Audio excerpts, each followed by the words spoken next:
Brad Pitt, who usually tends to be pretty mum about his private life, just opened up about some of his past mistakes and how he embraces crying after 20 years without a single tear escaping his ducts. In a just published conversation with fellow actor Anthony Hopkins for Interview magazine, Brad explained, "I'm realizing as a real act of forgiveness for myself for all the choices that I've made that I'm not proud of, that I value those missteps, because they led to some wisdom which led to something else. You can't have one without the other. I see it as something I'm just now getting my arms around at this time in my life, but I certainly don't feel like I can take credit for any of it." Brad didn't specify what he was talking about, but Anthony prompted him to go into his struggle with alcohol and why he decided to be sober. To which Brad replied, "Well, I just saw it as a disservice to myself, as an escape."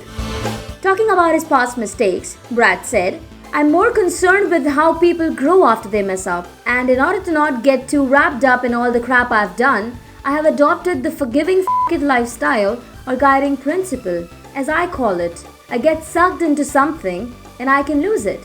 I take my hands off the wheel. I'm human."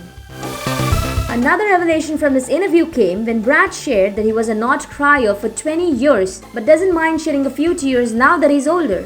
He said, "I hadn't cried in like 20 years, and now I find myself at this later stage much more moved by my kids, moved by friends, moved by the news, just moved." He's not worried about it though. For him, it's a good sign.